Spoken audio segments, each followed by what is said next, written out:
After 20 years of marriage, my wife, 39 years old, and mother to our 2 daughters shocked me by announcing she was going on a date with a coworker the next night. Amanda and I had gotten married as teenagers. Within a year of dating, she was pregnant with our first daughter. Despite our young start, we were deeply in love and got married soon after. And welcomed Laura into the world. Months later, our marriage had been filled with love and blessed with 2 beautiful children who adored us. My landscape business flourished into a multi-million-dollar venture, providing us a life beyond our dreams. Amanda's bombshell left me completely stunned. Revealed her unhappiness and depression since the kids left for college, hitting me like a ton of bricks in my eyes. Marriage was perfect, so this revelation shook me to my core. Amanda confided about her close friendship with Eddie from accounting, who had been her emotional crutch, a fact she had never mentioned. It was strange because she never showed any signs of depression. Depression or distress. The idea of my wife seeking emotional support from another man was painful, but learning she wanted to be emotionally involved with him was devastating. Eddie was married with 3 daughters and posed as a counselor, but in reality he was a predator preying on vulnerable married women. He exploited their emotional turmoil for no strings attached. Encounters. Michael, I can't hide this from you, and I hope you understand I need to do this for myself. I know it sounds selfish, but give me this one night to see how it goes, she said. I was furious and wanted to shout, but I knew Amanda well enough to know that once she made up her mind, there was no changing. As she finished speaking, I sat silently staring at her while she nervously occupied the love seat across from me. The heavy silence filled the room as I resisted the urge to speak. Instead, I calmly finished my scotch, stood up and headed for the door. Michael, don't ignore me. Stop acting like a child. This is happening, and I needed to tell you before anything occurred. I would never cheat on you, and I want you to know everything that happens. We've always been honest with each other, and I'll never deceive you, darling. I stood there lightly with an expression of utter disbelief as she curled into a ball, knees to her chest. Without a word, I went upstairs, packed 2 days' worth of clothes and toiletries, then again without speaking, walked past Amanda and out to my car in the garage. She led behind, crying out as I passed her, please. Michael, don't leave. Everything will be okay. It's just one date, that's all, and it'll be over soon. Just one night, can't you give me that after 20 years? I shook my head as I drove off, incredulous at her. Please. That Thursday evening I checked into the Ritz-Carlton. Yes, the Ritz-Carlton for $100 a night. I didn't care. If I was going to suffer, I'd at least enjoy my accommodations. The calls and texts flooded in immediately, but after sending one final text, I blocked her number. I simply informed her that I wouldn't be in touch until returning home on Saturday. I'm sure those words stung. After her betrayal the next day at work, I told my secretary to block any calls from my wife and informed security not to let her into the building. My plan was in motion, and nothing would derail it. I'm Michael Turner, a man of action at work. And among my friends, I'm the one in charge, the one who gets things done. People rely on me for leadership because they know I deliver on my promises at home. I adopted a passive, easygoing demeanor, aiming to please and distancing myself from my macho alter ego. It's been effective for 2 decades, but I see now it was a mistake looking back. I should have been more assertive at home, but my love for my wife led me to treat her like royalty. I remember laughing at a quote once, but now it rings true. Treat her like a queen, and she will treat you like a servant. Those words have become my reality, but I refuse to accept them. Friday morning I reached out to my brother, a detective in Miami, for help after explaining my situation. Connected me with David Stone, a private investigator. David, Sergeant Taylor, how have you been? Buddy, listen, my brother needs your help tonight.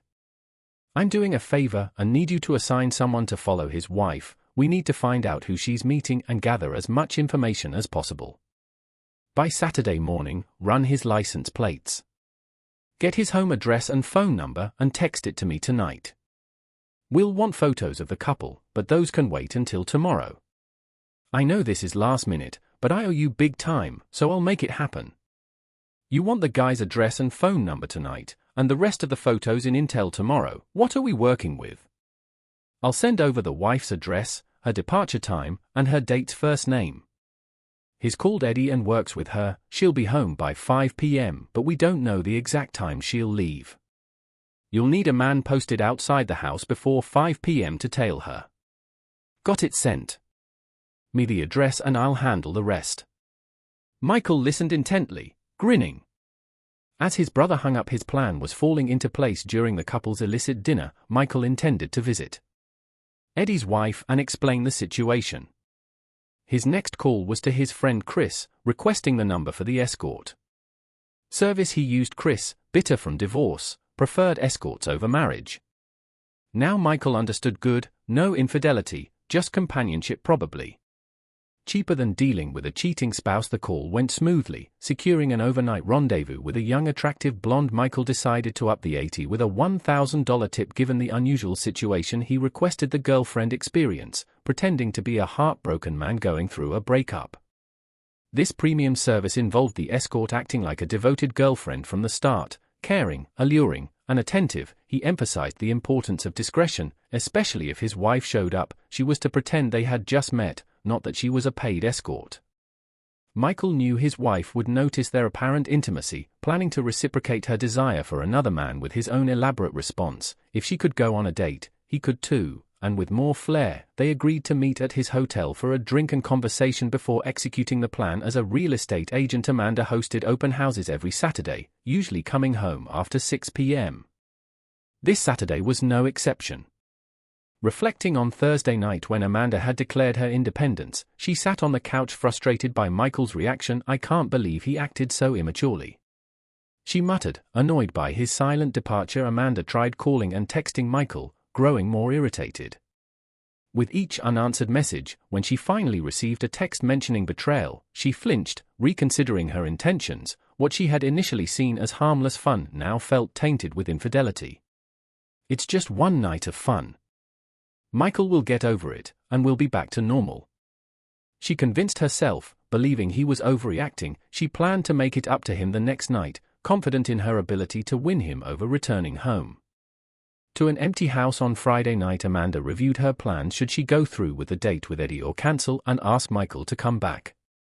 She envisioned an exciting evening and resolved to follow through. After a warm bath, shaving her legs, and applying her favorite scented lotion, she sat at her makeup table, transforming her face into that of a seductress. Smiling at her reflection, she finished styling her hair and removed the tags from a short, enticing dress. Hanging it on the mirror, she put on the stockings she had never worn for Michael, attaching them to a new garter belt she had bought earlier that day. As she adjusted the stockings, memories of Michael's desire for her to dress provocatively flooded back. She felt a pang of guilt, remembering his disappointment on Valentine's Day when she had rejected the sexy lingerie he bought from Victoria's Secret, questioning if he thought of her as cheap for suggesting such attire. She stood still, contemplating how she was about to wear provocative clothing for another man. This realization made her pause for the first time, considering canceling the date, but thoughts of Michael's accusations of betrayal quickly faded. It didn't take long for her to push away the guilt and focus on the night ahead. Slipping into the silky dress and zipping it up, she decided against wearing a bra. Pleased with the result, standing before the full-length mirror, she admired her long legs in black nylon and high heels, her ample breasts beneath the dress, and her perky nipples visible through the thin fabric. I look irresistible. Eddie's going to love this, she thought, though I'll have to make it clear there's no sex tonight, just dinner and dancing. She tried to convince herself it was just a date, nothing more, but deep down she knew she had to suppress her true desires. Anticipation of going out with Eddie had consumed her thoughts for weeks, and now it was finally happening. Despite Michael's reaction, she was determined to enjoy herself. Amanda was confident that Michael would understand and let her have her fun, as he always did. Just then Michael's final call came through. He had made the difficult decision to give Amanda one last chance to stop the impending disaster and save their marriage. Swallowing his pride, he acknowledged his deep love for her and was willing to reconcile if she chose to. Ready to sacrifice his dignity, he intended to humble himself and beg her to reconsider, pleading with her not to go on the date. Anxious and remorseful, Amanda felt a wave of nerves as she saw his call. Despite her seductive appearance in the mirror, she struggled with conflicting thoughts but knew she needed to hear him out. Michael, thank you for calling. I miss you so much and I still love you deeply. When are you coming home, sweetheart? Amanda, I love you. too, which is why I had to call. I miss you terribly, and your plans have left me heartbroken. Please don't go on this date. Stay home and I'll come over to make things right. I promise to give you the joy and love you need if I've fallen short. I'm committed to improving. All I want is to be with you. Can you cancel the date for the sake of our marriage?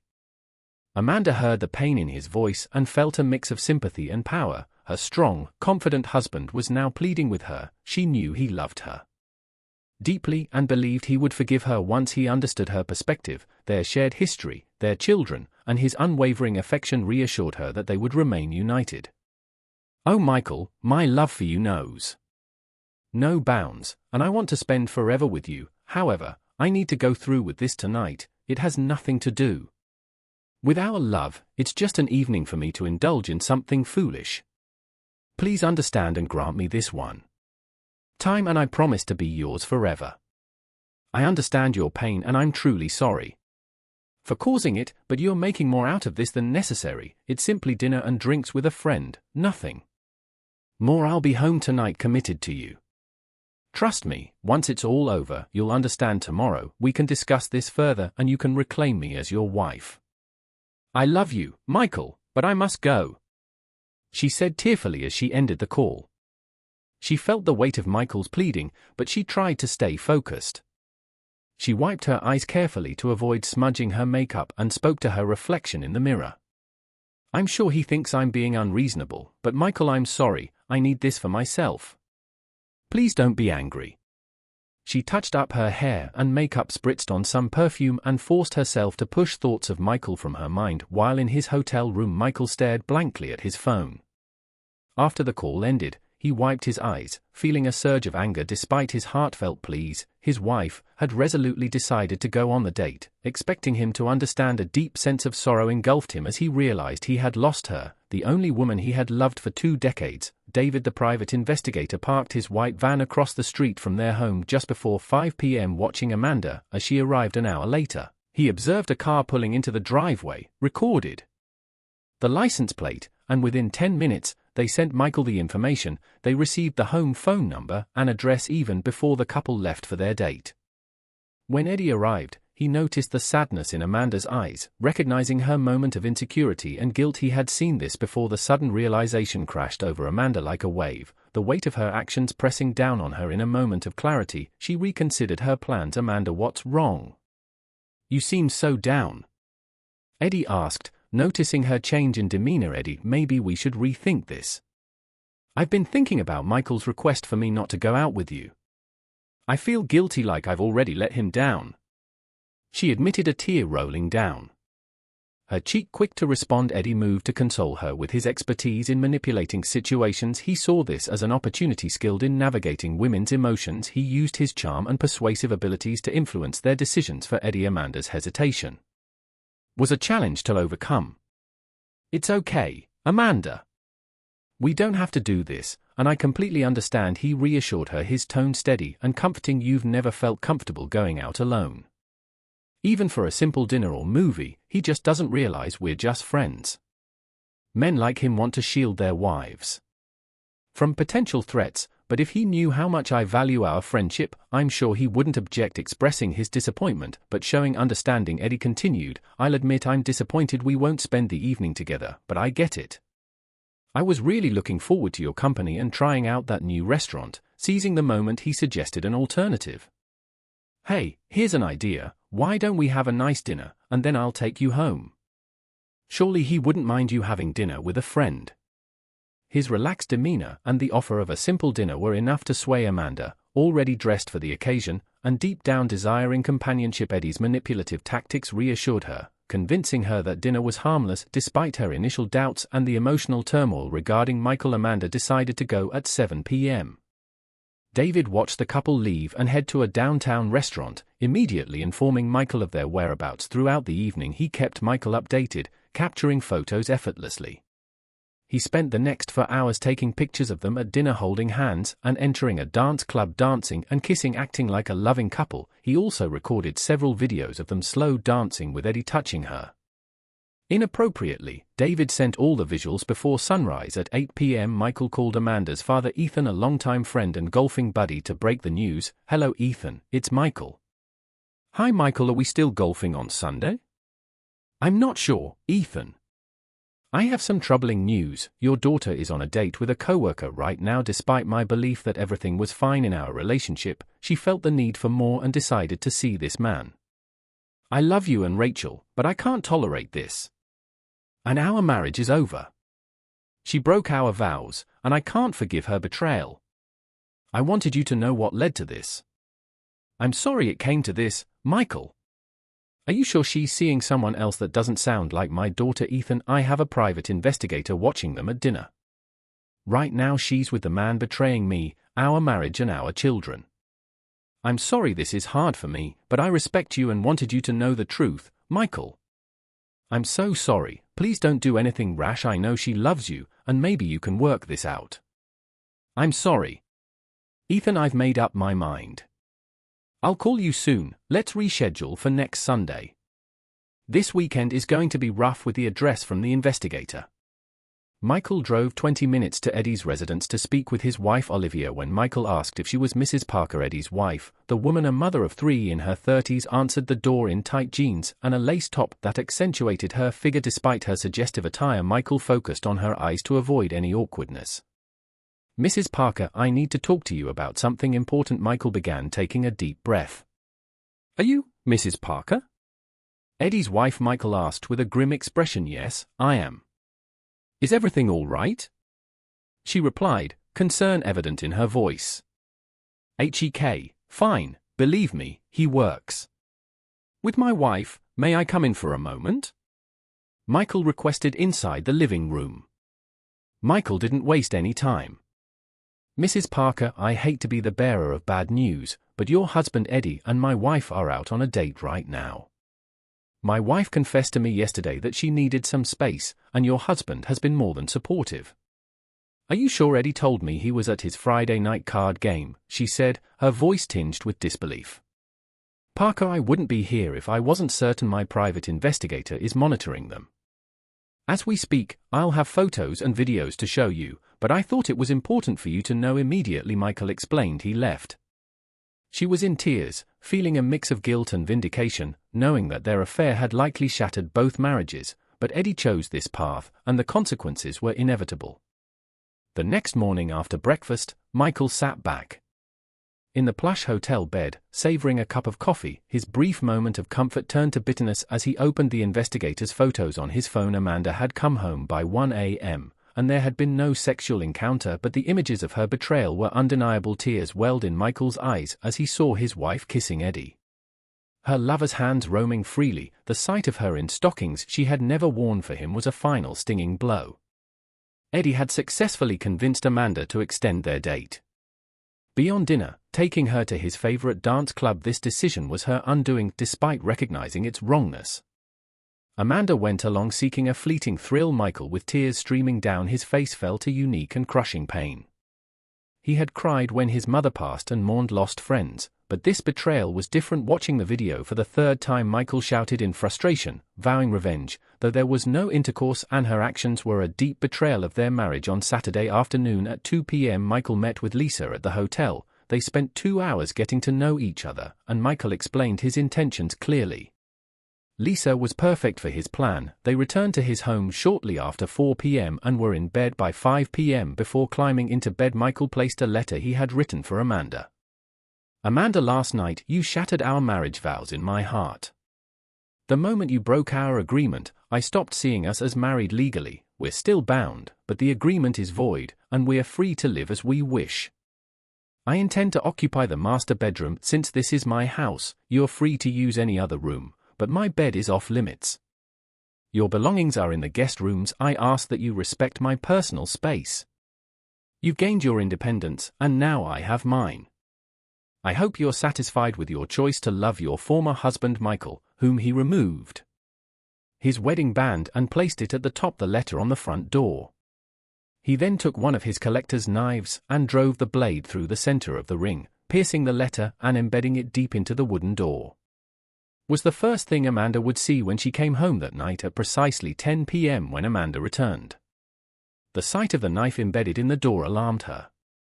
She cautiously approached, her pulse quickening as she saw the note pinned under Michael's wedding band. Tears streamed down her face as she read the letter with the ring and letter in hand. She ran inside, calling out for Michael, desperate to explain the house was dark save for the sounds coming from the bedroom. Amanda rushed up the stairs and heard the unmistakable noises of a lovemaking burst. Through the door, she found a young woman riding her husband. Amanda stood in shock and disbelief. "How could you?" screamed, tears streaming down her face. Overwhelmed with emotion, she fled the house and drove to her sister Grace's place once she regained her composure. Amanda recounted the painful discovery of Michael's infidelity in their bed. Expressing her confusion and despair, Grace tried to console her. "This doesn't sound like Michael, he's always been so loving and respectful. Has anything happened recently that might explain this?" Through tears, Amanda admitted, "I don't know, maybe it's because I went out with someone from work last night, that's the only thing I can think of." "Whom did you go out with, Grace?" asked a perplexed co-worker. "It was just dinner. And dancing, nothing more." Amanda clarified. Grace's disbelief turned to anger. "So you went out with another man, leaving Michael at home, and now you're surprised he's with someone else. What did you expect?" Amanda sobbed harder. Realizing the gravity of her actions, she showed Grace the note she had found attached to their door, trying to process the overwhelming sense of loss and betrayal. Grace understood Amanda's mistake, suggesting it might have jeopardized her marriage due to a hasty decision. She offered Amanda a place to stay for the night, but urged her to try to reconcile with Michael the next day, though she doubted it would change much. Grace warned Amanda to prepare for the worst, noting that her own husband would have reacted similarly to such indiscretion, and acknowledged that Michael had been even more devoted than her own spouse. Amanda spent the night alone in Grace's guest room, crying until the early morning and getting very little sleep. Grace texted Michael, requesting an immediate call back. Michael promptly returned her call. "Hi Grace, what's up?" greeted. "Hello Michael, my foolish sister is here and confessed what she did and what happened at your house last night. Don't blame you one bit, and I must say your response was swift," Grace remarked with a brief chuckle. Michael replied, "Yep. You know me, Grace. I don't put up with nonsense." "I understand Michael, look, she made a huge mistake, and she's a wreck. You two need to talk tomorrow.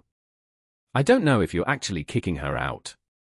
And I wouldn't blame you, but if she hasn't gone all the way with this guy, maybe there's a chance to fix things.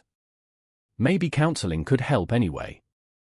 Please let her come back and talk tomorrow," Grace urged. "Of course she's welcome back, Grace. This is still her home, and I haven't thrown her out. However, she won't be with me while she's here. I'm not angry anymore. I'm deeply hurt by her betrayal. I'll hear her out, but I can't make any promises about the future right now.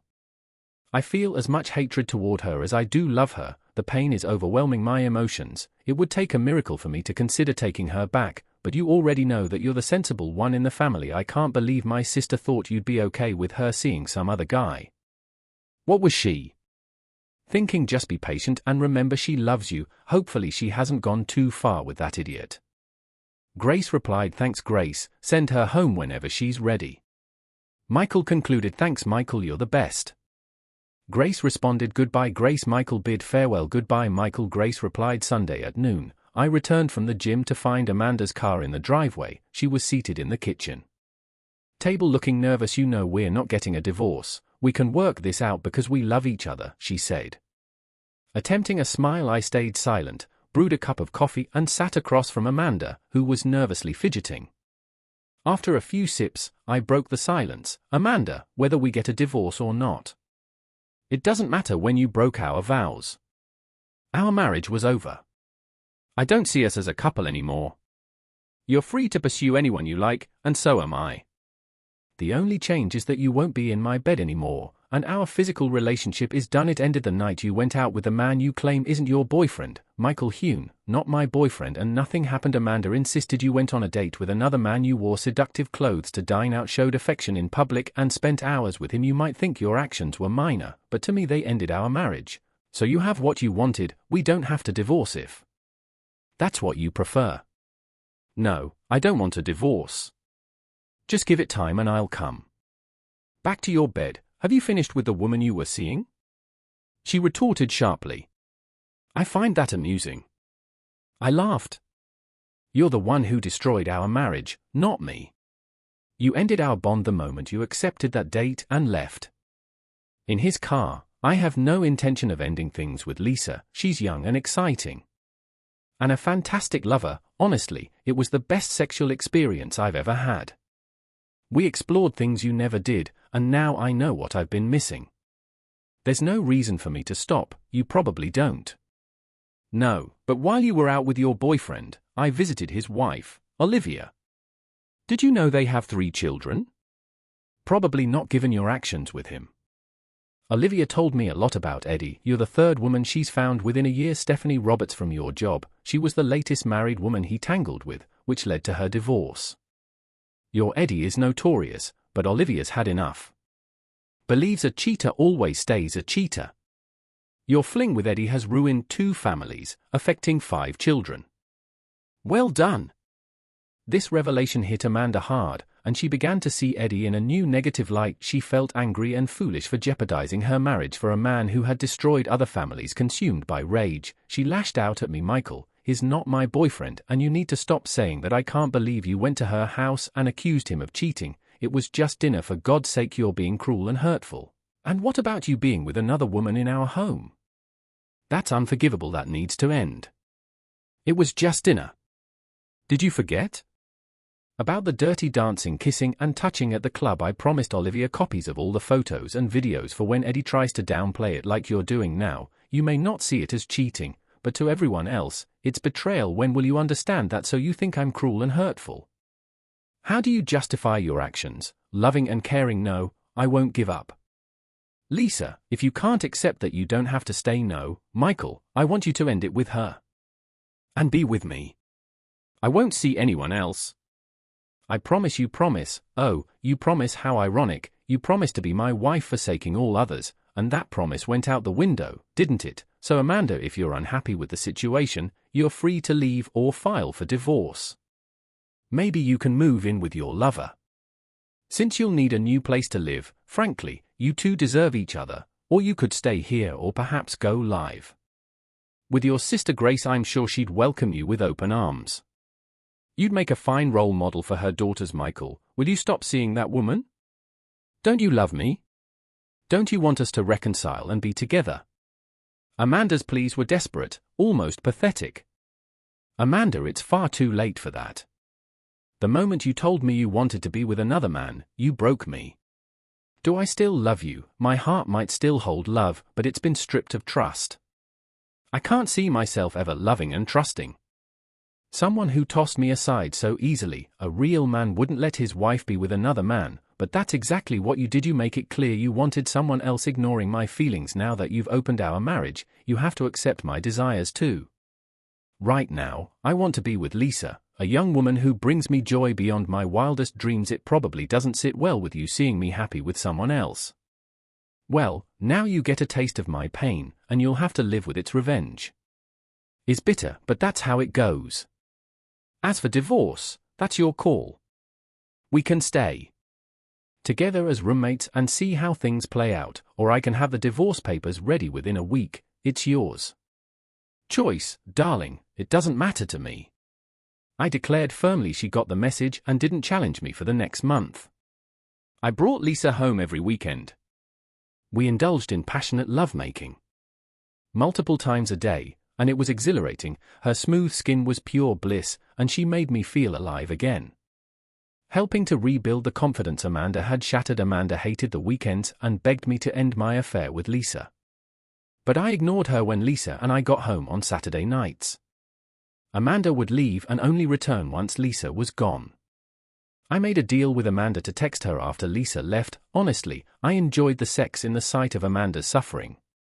Although guilt started creeping back in the next week, I realized my relationship with Lisa was purely physical, incredibly satisfying. There was no real intimacy, and the financial cost was getting too high when Amanda came home. On Sunday night, I told her I would stop seeing Lisa for now and look for another woman. Amanda begged me to take her back and stop seeing other women. She admitted her mistake and said she wanted only me in her life. Michael, you've punished me. Every week I've had to watch this woman come into our home and be with the man I love. The pain is unbearable. Can't stand to see you with another woman. Please give me another chance. I know I can't compete with someone like her, but I can offer you love and things nobody else can. Her words caught me off. God, love, do you even know what love is? Amanda, love isn't leaving your spouse to say you want to date other men. No, I don't think you truly understand love, so you can't give something you don't have. But here's what I'll do, I won't see anyone else until we go through couples counseling if we can work things out, maybe we have a future together. She jumped off the couch and hugged me, covering my face with kisses. Before finally reaching my lips, oh, thank you, baby. I promise I'll make it up to you. Amanda said, her voice trembling with desperation. Not so fast, I replied. My tone was ice cold. I'm not forgiving you for what you've done. I'm just giving us one final chance before I walk away because of your betrayal. Michael, don't say things like that. You love me, and I believe we'll always be together. Can I sleep with you? Tonight, please, she begged, her lips brushing mine. Not yet. The images of you with that guy, it is still haunting me. The thought of you kissing another man and letting him touch parts of you that should be mine torments me every day. I'm beyond furious at how you discarded our marriage so carelessly. You're lucky our kids don't know, or I can't imagine what they'd think of their unfaithful mother. I'm still thinking over what you've done. Let's take it slow and see how things go with counseling. I've scheduled an appointment with Dr. Harper for Tuesday. We'll be reliving the agony twice a week for the next 3 months. It's the same old therapy routine, just as painful as I have to revisit the affair and endure hours of psychobabble. Life would have been simpler if you had stayed true to your vows, but apparently that was too much to ask. After 3 months of twice-weekly counseling, we managed to address some issues. Amanda acknowledged the pain she caused and understood my reaction. Argued that my affair and retaliation were worse, but I made it clear that her initial betrayal had broken our agreement, setting me free. Eventually, she accepted it, though she was still upset. The therapist was critical of my vengeance, but I didn't care. I did it again without hesitation, and we reconciled. Under a post-nuptial agreement that if she strayed again she'd forfeit everything, she agreed to have her phone tracked, her emails and texts monitored, and to complete transparency, I made it clear that our household would not tolerate any form of cheating, emotional or physical, and I'd kick her out if she did. She promised never to let another man flirt with her, vowing eternal loyalty, although I listened to the saying, once a cheater, always a cheater, echoed in my mind. A year later, things seemed back to normal, but I watched her more closely, aware it could happen again with her sister Grace's help. We kept Amanda on the straight and narrow. Eddie's divorce had cost him dearly. His ex-wife got the house child support for their 3 kids and spousal support. Now Eddie lived in a modest studio apartment, financially strained by his infidelity. Ironically, he lost everything over mere dinners, dances, flirtations, and kisses. What a fool. Amanda felt deeply ashamed upon learning about Eddie's history of affairs and his role in Sarah's divorce, realizing how close she came to destroying her family. She committed herself to proving her love for Michael and their children. Kept her promise and remained faithful. Despite her efforts, she couldn't shake the image of that young woman with her husband and vowed never to allow such betrayal again. Michael was hers, no doubt about it. Poor Eddie, messing with a married woman can be costly. It's even worse if you choose the wrong husband. Michael wasn't the type to take drastic action, but if he had, things would have turned out differently. It's ironic how those who are betrayed never forget and eventually seek revenge 2 years later. Divorcing his wife, who worked with Amanda, Mark, the unwilling victim of betrayal, ran into Eddie in the pub's parking lot. As Eddie was about to get into his car, an hour later another pubgoer found him unconscious on the pavement with 2 broken arms, a broken rib, and punctured testicles. Only time would tell if Eddie ever learned his lesson.